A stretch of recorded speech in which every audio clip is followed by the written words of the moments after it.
नमस्ते, welcome to दुनियादारी। आज हम चर्चा करेंगे वर्ल्ड वॉर 2 पर।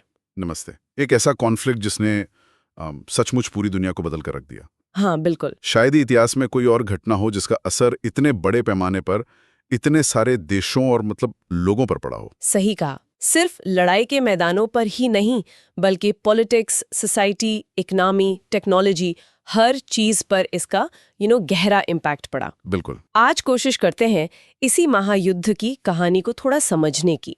ये शुरू कैसे हुआ, क्या बड़े मोड़ आए और आखिर में दुनिया पर क्या छाप छोड़ी। हाँ, जरूर। तो चलिए शुरू से शुरू करते हैं। कहते हैं कि पहले विश्व युद्ध के खत्म होने में ही दूसरे के बीज छुपे थे।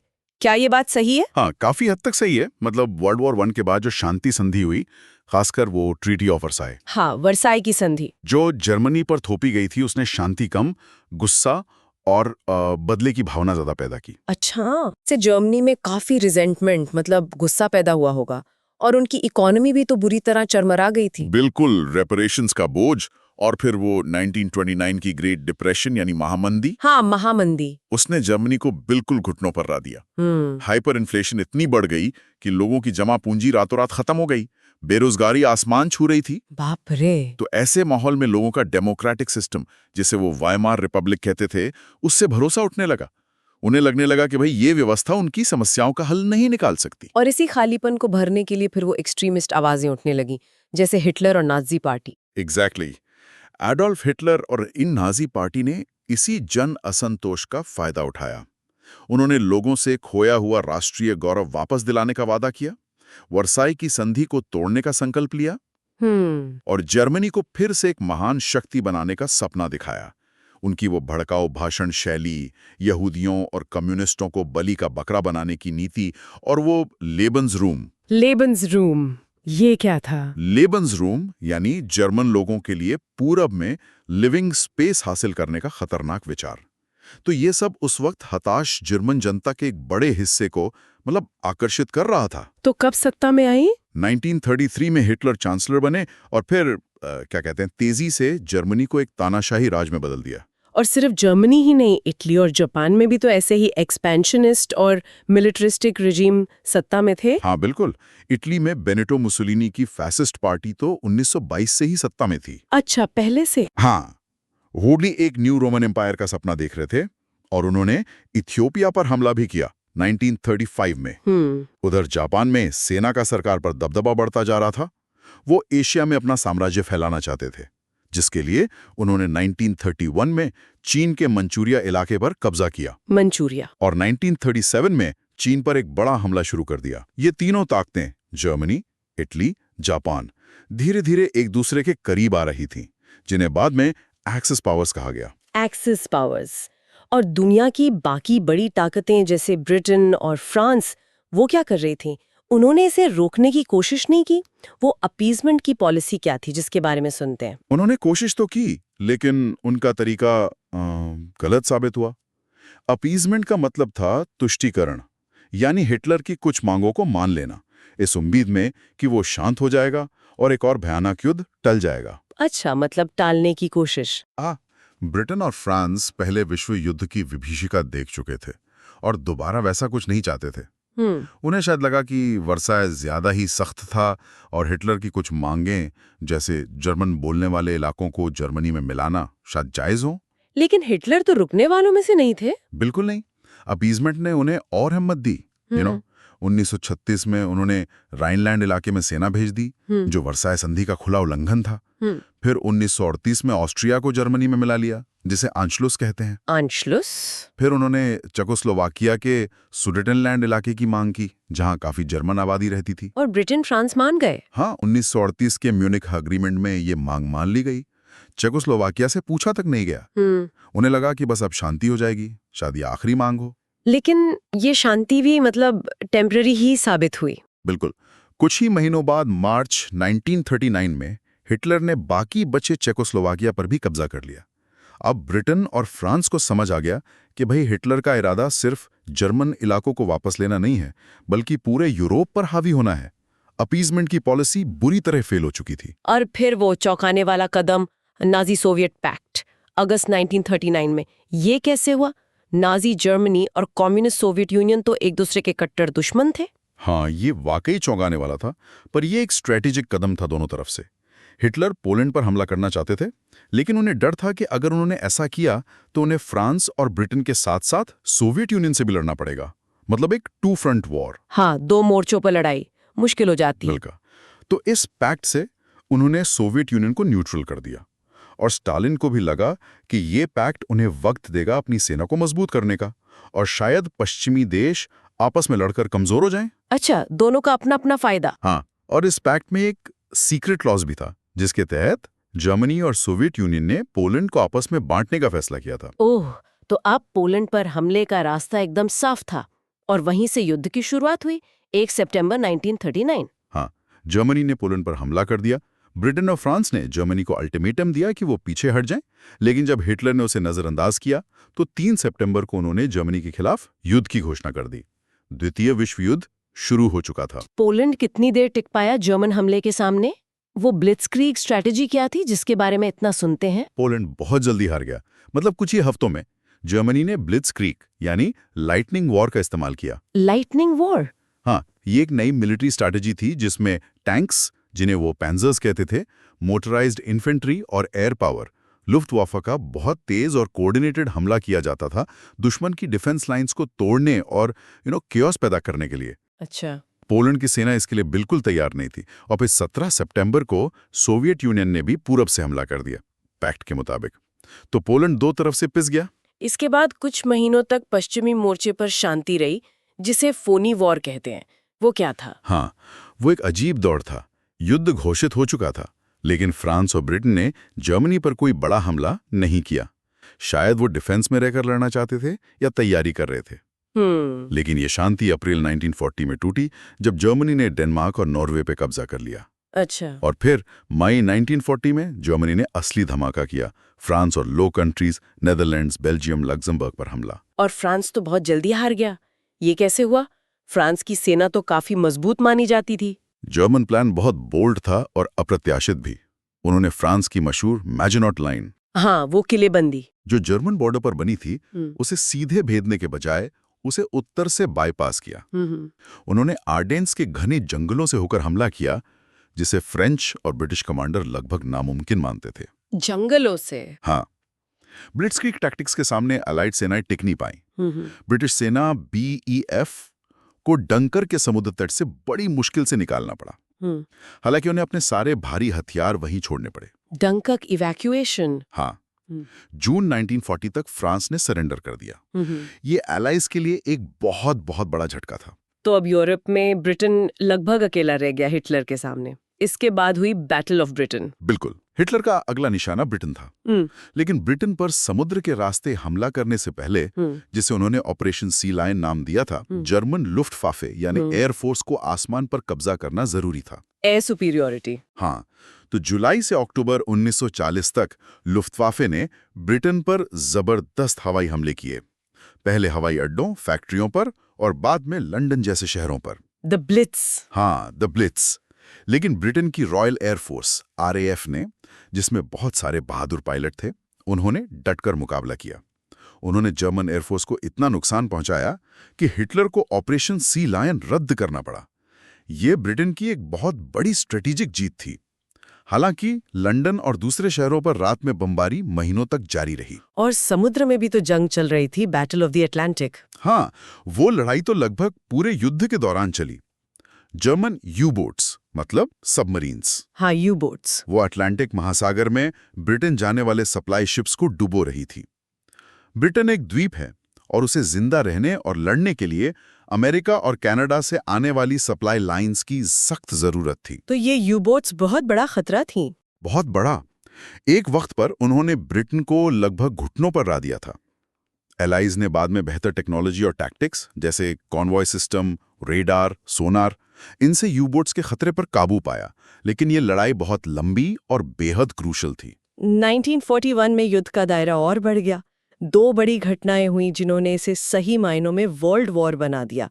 पहला, ऑपरेशन बारबरोसा। हाँ, 22 जून 1941 हिटलर ने एक और चौंकाने वाला कदम उठाया, सोवियत यूनियन पर हमला। उसने नाजी सोवियत पैक्ट को तोड़ दिया। वही पैक्ट जो पोलैंड के लिए किया था। हाँ, वही। ये इतिहास का सबसे बड़ा जमीनी हमला था।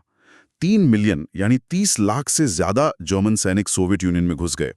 शुरुआत में जर्मन सेना तेजी से आगे बढ़ी। लाखों सोवियत सैनिक मारे गए या बंदी बना लिए गए। ऐसा लगा कि सोवियत यूनियन भी फ्रांस की तरह ढह जाएगा। जर्मन सेना मॉस्को के दरवाजे तक पहुंच गई। लेकिन वो मॉस्को पर कब्जा नहीं कर पाए। क्यों? क्या हुआ वहां? कई कारण थे। पहला, सोवियत प्रतिरोध मतलब रेजिस्टेंस, वो उम्मीद से कहीं ज्यादा मजबूत था। दूसरा, सोवियत यूनियन का विशाल आकार, जर्मन सप्लाई लाइंस बहुत लंबी खिंच गईं, मुश्किल हो गया। हाँ, दूरी बहुत थी। तीसरा और शायद सबसे महत्वपूर्ण, रशिया की कड़ाके की सर्दी, जनरल विंटर जिसे कहते हैं। ओ, सर्दी? जर्मन सैनिक उसके लिए बिल्कुल तैयार नहीं थे। उनके हथियार जम गए, गाड़ियां बंद हो गईं। मॉस्को के बाहर मिली हार हिटलर के लिए एक बड़ा झटका था। और वो ईस्टर्न फ्रंट, वो युद्ध का सबसे बड़ा और सबसे खूनी मोर्चा बन गया, जहां करोड़ों लोग मारे गए। करोड़ों? बाप रे। हाँ, लेनिनग्राड शहर की घेराबंदी तो करीब 900 दिन चली, जिसमें भूखमरी और बमबारी से लाखों नागरिक मारे गए।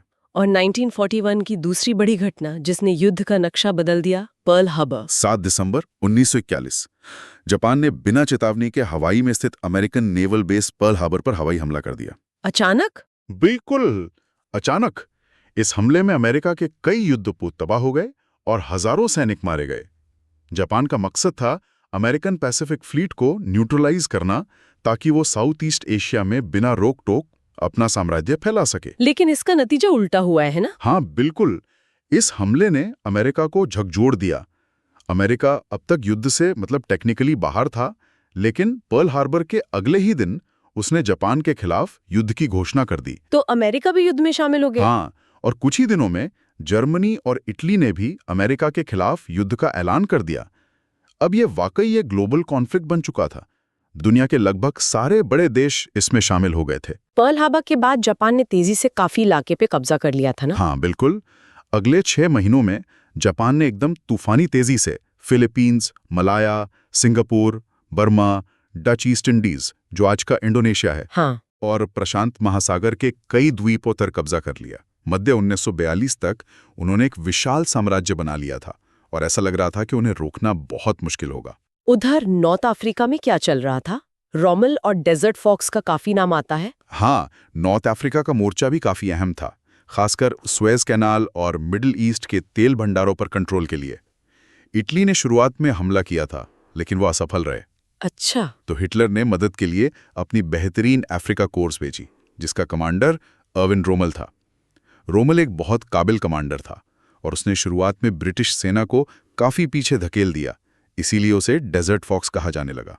Desert fox. लेकिन 1942 के अंत में एल एलामीन की लड़ाई में ब्रिटिश सेना ने जनरल मॉन्टगोमरी के नेतृत्व में रोमेल को एक निर्णायक हार दी। ये नॉर्थ अफ्रीका में एक बड़ा टर्निंग पॉइंट था। हाँ, इसके बाद अमेरिकन और ब्रिटिश सेनाओं ने मोरक्को और अल्जीरिया में ऑपरेशन टॉर्च के तहत लैंडिंग्स की।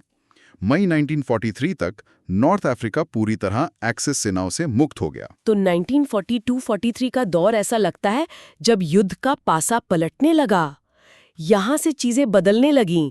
Here's where it gets really interesting. बिल्कुल, 1942-43 को टर्निंग पॉइंट्स का साल कहा जा सकता है। ईस्टर्न फ्रंट पर स्टालिनग्राड की लड़ाई। स्टालिनग्राड, हाँ, बहुत सुना है इसके बारे में। अगस्त 1942, फरवरी 1943, ये एक मील का पत्थर साबित हुई। ये इतिहास की सबसे भयानक, सबसे क्रूर लड़ाइयों में से एक थी। महीनों तक शहर के खंडरों में घर घर लड़ाई चली। शहर के अंदर? हाँ बिल्कुल।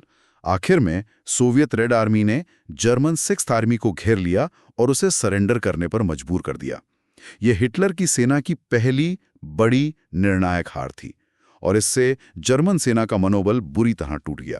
और इसके बाद? इसके बाद 1943 में कर्स्क की लड़ाई हुई, जो इतिहास की सबसे बड़ी टैंक बैटल मानी जाती है। Tank battle? हाँ, हजारों टैंक आमने सामने थे। इसमें भी सोवियत यूनियन की जीत हुई। अब रेड आर्मी ने रणनीतिक पहल हासिल कर ली थी और उन्होंने पश्चिम की ओर बढ़ना शुरू कर दिया, जर्मनी की तरफ। और पैसिफिक में मिडवे, वो भी इसी दौर में हुआ? हाँ, जून 1942 में बैटल ऑफ मिडवे, ये पैसिफिक वॉर का स्टालिनग्राड साबित हुआ, कह सकते हैं।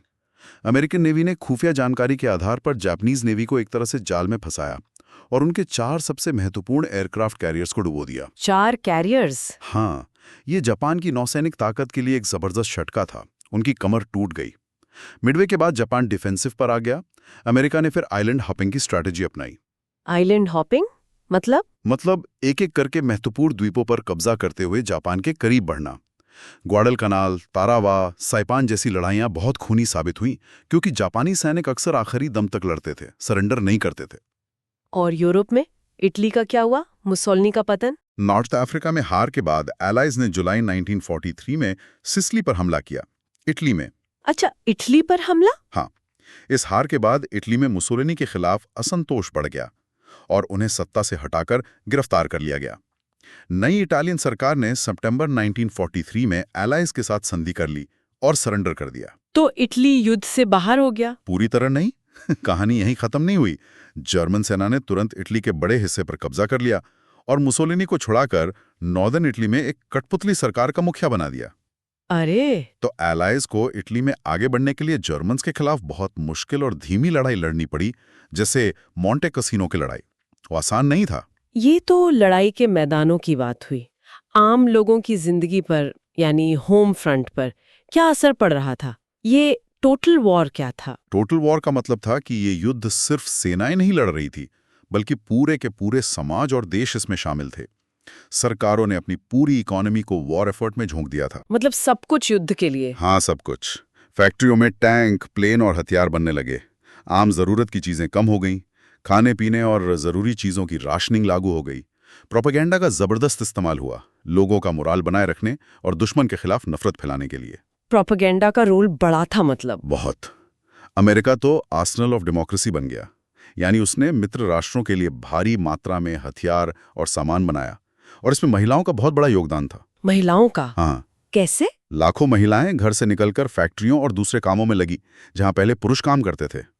अमेरिका में रोजी द रिवेटर इसका मशहूर प्रतीक बनी। रोजी द रिवेटर? हाँ, वो पोस्टर देखा है? हाँ। सोवियत यूनियन ने तो अपनी पूरी इंडस्ट्री को दुश्मन की पहुंच से दूर पूर्व में यूराल्स के पहाड़ों के पीछे शिफ्ट कर दिया था। सोचिए कितना बड़ा काम था ये। कमाल है। और शहरों पर बमबारी, स्ट्रेटेजिक बॉम्बिंग, इसका क्या मकसद था और कितना असर हुआ? स्ट्रेटेजिक बॉम्बिंग भी टोटल वॉर का ही हिस्सा थी। एलाइज ने, खासकर ब्रिटिश आरएएफ रात में और अमेरिकन यूएसएएफ दिन में, जर्मनी के शहरों और औद्योगिक केंद्रों पर भारी बमबारी की। मकसद क्या था इसका? मकसद था जर्मन वॉर प्रोडक्शन को रोकना, ट्रांसपोर्ट सिस्टम को ठप करना और लोगों का मनोबल तोड़ना। हैम्बर्ग, बर्लिन, ड्रेसडन जैसे शहरों को लगभग मलबे में बदल दिया गया। ड्रेसडन, हाँ। इसी तरह एक्सेस पावर्स ने भी ब्रिटेन पर ब्लिट्स किया था और बाद में V1 और V2 रॉकेटों से हमले किए। जापान के शहरों पर भी अमेरिका ने जबरदस्त फायर बॉम्बिंग की। इसमें लाखों आम नागरिक मारे गए और ये युद्ध का एक बहुत ही कंट्रोवर्शियल पहलू रहा है। हाँ, ये तो है। युद्ध की एक और सबसे भयानक सच्चाई थी हॉलोकॉस्ट, नाजी जर्मनी द्वारा यहूदियों का नरसंहार। हाँ, हॉलोकॉस्ट ये मानव इतिहास के सबसे काले और सबसे शर्मनाक अध्यायों में से एक है। नाजी विचारधारा नस्लीय श्रेष्ठता पर आधारित थी। वो यहूदियों को एक इंफीरियर नस्ल मानते थे और जर्मनी के सभी समस्याओं का जिम्मेदार ठहराते थे। सिर्फ यहूदियों को? नहीं, सिर्फ यहूदी ही नहीं, रोमा, जिन्हें जिप्सी कहा जाता था, विकलांग लोग, समलैंगिक और राजनैतिक विरोधी जैसे कम्युनिस्ट या सोशलिस्ट, इन सबको भी वो अवांछनीय मानते थे और उन्हें खत्म कर देना चाहते थे। यह सब कब और कैसे हुआ? क्या ये अचानक शुरू हुआ? नहीं, ये अचानक नहीं हुआ, ये धीरे धीरे हुआ। 1933 में सत्ता में आने के बाद से ही नाजीज ने यहूदियों के खिलाफ भेदभाव वाले कानून बनाने शुरू कर दिए थे। उन्हें सरकारी नौकरियों से निकाला गया, उनके व्यापार का बहिष्कार किया गया, उन्हें समाज से अलग थलग किया गया।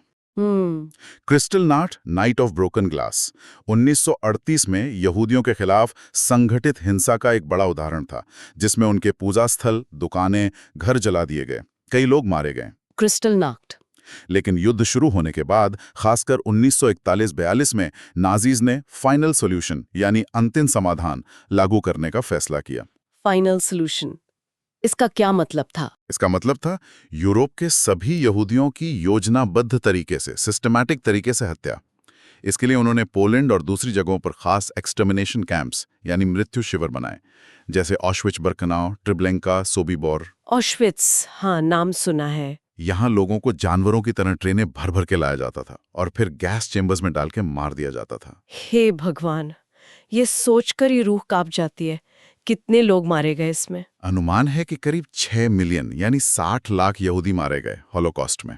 60 लाख? हाँ, यूरोप की यहूदी आबादी का एक बहुत बड़ा हिस्सा खत्म कर दिया गया। इसके अलावा लाखों और लोग जैसे सोवियत युद्धबंदी, पोलिश नागरिक, रोमा, विकलांग, समलैंगिक, वो भी नाजी क्रूरता का शिकार हुए। ये सिर्फ आंकड़े नहीं हैं, ये इंसानी जिंदगियां थीं जिन्हें इतनी बेरहमी से खत्म कर दिया गया। क्या दूसरे देशों ने भी युद्ध के दौरान अत्याचार किए? मतलब एक्सिस पावर्स में जापान? दुर्भाग्य से हाँ, युद्ध की क्रूरता सिर्फ नाजी तक सीमित नहीं थी। जापानी सेना ने चीन और दूसरे कब्जे वाले इलाकों में भयानक अत्याचार किए, जैसे नानजिंग मसाकर, नानजिंग नरसंहार, जहां अनुमान है कि कुछ ही हफ्तों में लाखों चीनी नागरिकों और निहत्थे सैनिकों को बेरहमी से मार दिया गया। उनकी यूनिट 731 ने इंसानों पर भयानक मेडिकल एक्सपेरिमेंट्स किए, जैविक हथियारों के प्रयोग किए। यूनिट 731? हाँ, स्ट्रैटेजिक बॉम्बिंग जैसा हमने पहले बात की, उसमें भी लाखों निर्दोष नागरिक मारे गए, चाहे वो एलाइज द्वारा ड्रेसडन या टोक्यो की बॉम्बिंग हो या बाद में हिरोशिमा और नागासाकी। सोवियत यूनियन पर भी कतिन फॉरेस्ट में हजारों पोलिश अधिकारियों की हत्या का आरोप है। कतिन मैसेकर। और फोर्स लेबर यानी बंधुआ मजदूरी का इस्तेमाल तो नाजी जर्मनी और जापान दोनों ने बड़े पैमाने पर किया। लाखों लोगों को गुलामों की तरह काम करने पर मजबूर किया गया। युद्ध इंसानियत का सबसे घिनौना रूप सामने लाता है, ये सच है। चलिए अब युद्ध के आखिरी दौर की तरफ बढ़ते हैं। 1944 आते आते एलाइज का पलड़ा भारी हो चुका था। वेस्टर्न फ्रंट पर डी डे एक बहुत बड़ा इवेंट था। बिल्कुल, 6 जून 1944 डी डे, इतिहास का सबसे बड़ा एम्फिबियस इन्वेजन, यानी समुद्र के रास्ते जमीनी हमला। अमेरिकन, ब्रिटिश, कैनेडियन और दूसरी एलाइड सेनाएं फ्रांस के नॉर्मंडी तट पर उतरी। Normandy landings? हाँ, जर्मन डिफेंसेस बहुत मजबूत थे। खासकर ओमाहा बीच पर अमेरिकियों को भारी नुकसान उठाना पड़ा, लेकिन एलाइज आखिरकार फुटहोल्ड बनाने में कामयाब रहे। ये यूरोप में सेकंड फ्रंट का खुलना था, जिसका स्टालिन कब से इंतजार कर रहे थे। हाँ, ताकि जर्मनी पर दबाव बढ़े। बिल्कुल। नॉर्मंडी में ब्रेकआउट के बाद एलाइज सेनाएं तेजी से आगे बढ़ीं और अगस्त 1944 तक पेरिस को आजाद करा लिया गया। क्या जर्मनी ने कोई पलटवार करने की कोशिश की? बैटल ऑफ द बल्ज के बारे में सुना है? हाँ, दिसंबर 1944 में हिटलर ने आर्डेन्स में एक आखिरी बड़ा जवाबी हमला किया, जिसे बैटल ऑफ द बल्ज कहते हैं। ये एक डेस्परेट गैम्बल था। शुरुआत में उन्हें कुछ सफलता मिली। मौसम खराब होने की वजह से एलाइड एयर पावर का इस्तेमाल नहीं हो पा रहा था। अच्छा। लेकिन जैसे ही मौसम साफ हुआ, एलाइड सेनाओं ने उन्हें रोक दिया और पीछे धकेल दिया। ये जर्मनी का आखिरी बड़ा ऑफेंसिव था। इसके बाद एलाइड सेनाएं पश्चिम से और सोवियत सेनाएं पूरब से जर्मनी की तरफ लगातार बढ़ने लगी। और ईस्टर्न फ्रंट पर क्या हो रहा था? सोवियत्स बर्लिन तक कैसे पहुंचे? सोवियत्स ने जून 1944 में ऑपरेशन बैग्रेशन नाम का एक जबरदस्त हमला किया, जिसने जर्मन आर्मी ग्रुप सेंटर को लगभग तबाह कर दिया। रेड आर्मी अब अनस्टॉपेबल लग रही थी। Operation Bagration? हाँ, वो ईस्टर्न यूरोप के देशों को आजाद कराते हुए, या कुछ लोग कहेंगे कब्जा करते हुए, तेजी से पश्चिम की ओर बढ़ रही थी। अप्रैल-मई 1945 में बर्लिन की लड़ाई हुई, जो बहुत ही भयानक और खूनी थी।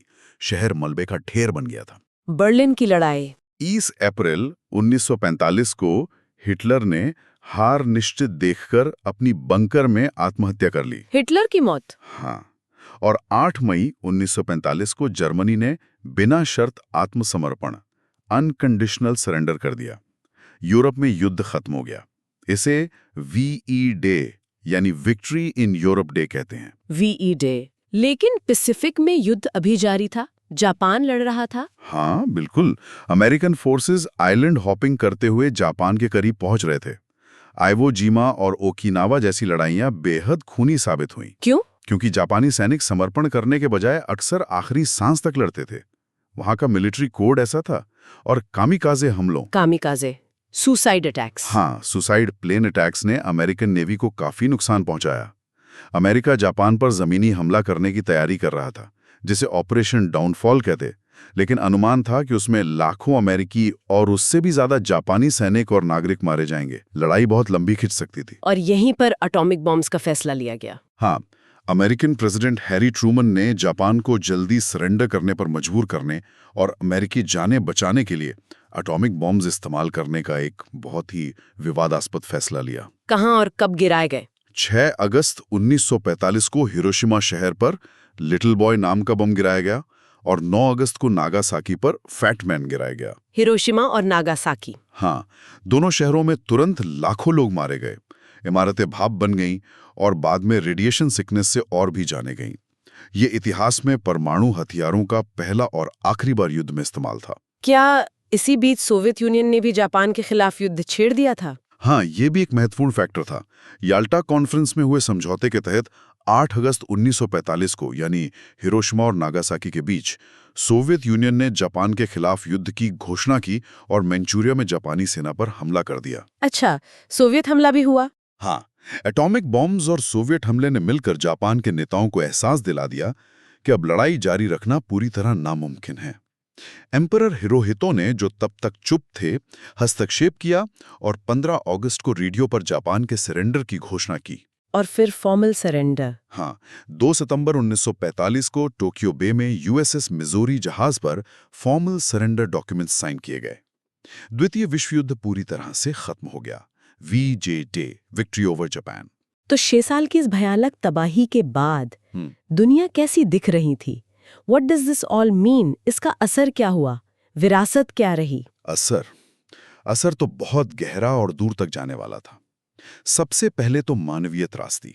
अनुमान है कि 70 से 85 मिलियन लोग मारे गए। 70 से 85 मिलियन, यानी करीब 6.5 से 8.5 करोड़। हाँ, ये उस वक्त की दुनिया की आबादी का लगभग 3-4% था, और मरने वालों में सैनिकों से कहीं ज्यादा आम नागरिक थे।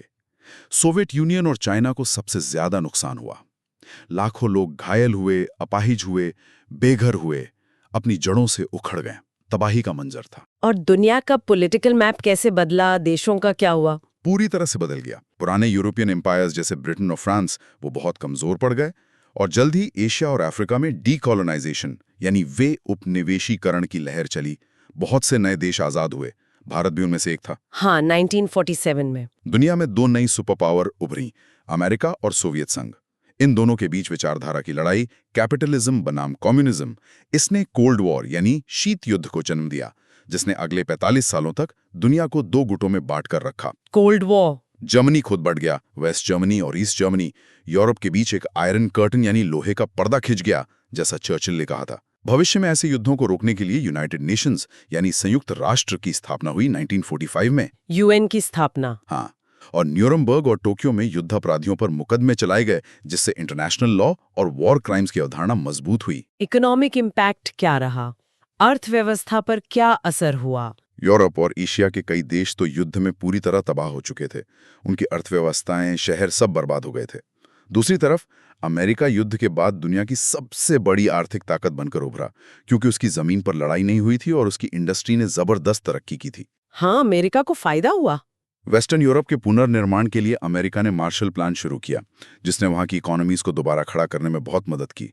जापान ने भी अमेरिकी मदद और अपनी मेहनत से तेजी से इकोनॉमिक रिकवरी की, और बाद में एक आर्थिक महाशक्ति बन गया, जिसे जापानीज इकोनॉमिक मिरेकल कहते हैं। और टेक्नोलॉजी पर युद्ध का क्या असर हुआ? कुछ नई तकनीकें आईं? युद्ध अक्सर टेक्नोलॉजिकल इनोवेशन को तेजी लेता है, और WWI में भी ऐसा ही हुआ। सबसे बड़ा बदलाव तो जाहिर है न्यूक्लियर एज की शुरुआत थी। परमाणु युग। हाँ, इसके अलावा जेट विमान, लंबी दूरी के रॉकेट जैसे जर्मनी का V2, जो बाद में स्पेस रेस का आधार बना। रेडार टेक्नोलॉजी में जबरदस्त प्रगति हुई। क्रिप्टोग्राफी यानी कोड ब्रेकिंग, जिसने शुरुआती कंप्यूटर्स के विकास में मदद की, जैसे एलन ट्यूरिंग का काम। हाँ, एनिग्मा मशीन को तोड़ने में। बिल्कुल। और पेनिसिलिन जैसी एंटीबायोटिक्स का बड़े पैमाने पर उत्पादन शुरू हुआ, जिसने लाखों जानें बचाईं। ये सब युद्ध की देन थे या युद्ध के दौरान तेजी से विकसित हुए? वाकई, द्वितीय विश्व युद्ध ने 20वीं सदी और उसके बाद की दुनिया को हर तरह से शेप किया। मतलब आज भी हम कहीं ना कहीं उसी दुनिया में जी रहे हैं जो इस महायुद्ध के बाद बनी। बिल्कुल। व्हाट्स फैसिनेटिंग हियर इज, या शायद चिंताजनक, कि इस युद्ध ने जो सवाल खड़े किए, जैसे राष्ट्रवाद का खतरा, तानाशाही का उदय, युद्ध अपराधों की जिम्मेदारी, परमाणु हथियारों का नियंत्रण, अंतर्राष्ट्रीय सहयोग की जरूरत, वो आज भी उतने ही रेलेवेंट हैं, है ना? हाँ, ये बात तो है। शायद सबसे बड़ा सबक यही है कि शांति को हल्के में नहीं लिया जा सकता, और इसे बनाए रखने के लिए लगातार कोशिश करनी पड़ती है, बातचीत करनी पड़ती है, एक दूसरे को समझना पड़ता है। क्या हमने वाकई इतिहास से सही सबक सीखे, या हम वही गलतियां दोहराने के कगार पर हैं? ये सवाल हमेशा बना रहता है। Okay. So we hope you like today's discussion. For more such discussions on general studies topics, subscribe to our channel. Dhanyavad. Jai Hind.